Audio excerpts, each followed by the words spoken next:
Curriculum for Excellence has been introduced to raise standards of learning and teaching and help improve children's achievements and life chances.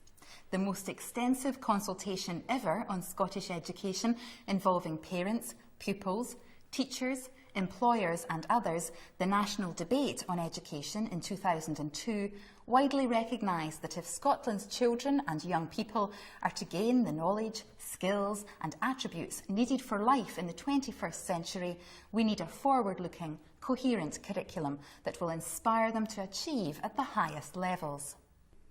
Literacy is fundamental to all areas of learning and to all aspects of life. Within Curriculum for Excellence, the literacy experiences and outcomes enable young people to develop their knowledge and the skills of listening and talking, reading and writing, in order to successfully meet the challenges they will encounter in their educational journey and in their lives.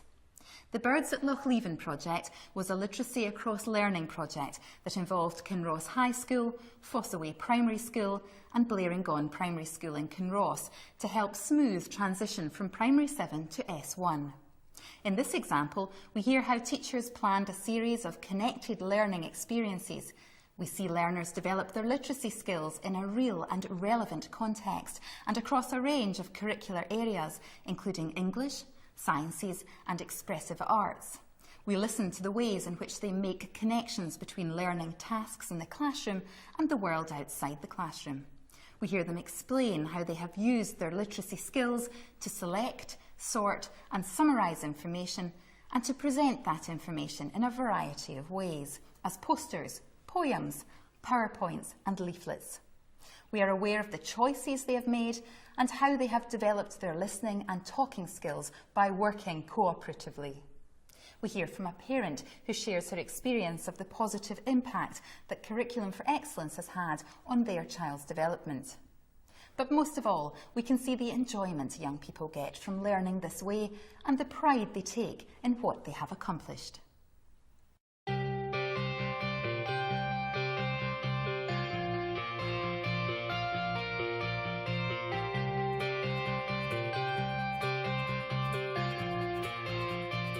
We used active learning during this project in lots of different ways. Cooperative learning is a way of the children being active because they're having to think for themselves and work in a group cooperatively. In particular, we looked at things like information writing, how the children would carry out their research skills, what kind of skills would they need in terms of ICT, and their ability to use the internet to find relevant information. During the project, we went twice to Vane Farm. The first time we went, we met with Jerry Cambridge, who's a Scottish poet, and we went out onto the reserve, and it made such sense to climb up to the top of the hill. And Jerry talked to the children then about this is the bird's eye view, this is what the bird sees when they're over the loch, and that really inspired the children. We climbed up to the top of the hill and we used all our senses to see all the different birds and hear the birds. We got to feel what the bird would feel.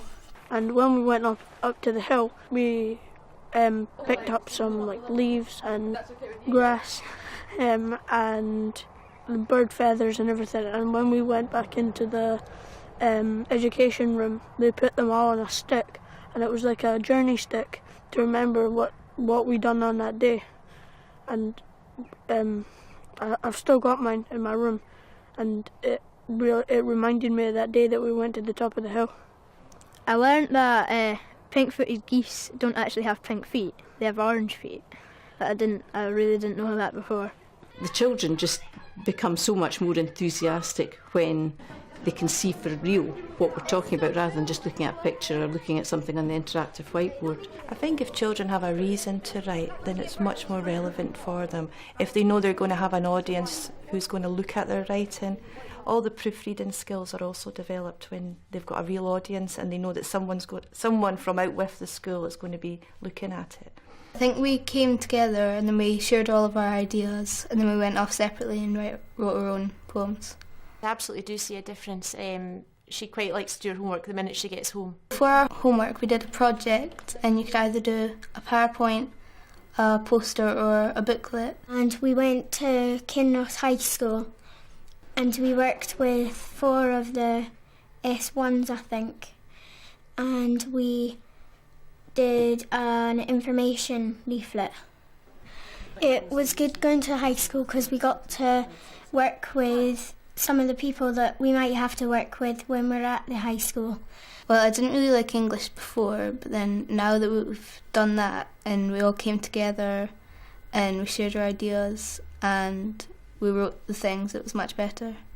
I just think it's all circled around the particular child. It seems to have been written particularly for her almost.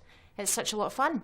This kind of helped me because when I was writing, I actually really enjoyed it, and I don't really like writing poems and that, but I think I wrote it really well, and I think I can write better now. I think they achieve more, but I think they also achieve earlier because they come to the secondary school more familiar with the whole situation. They settle to work in the secondary school a lot more comfortably and quicker than they used to do.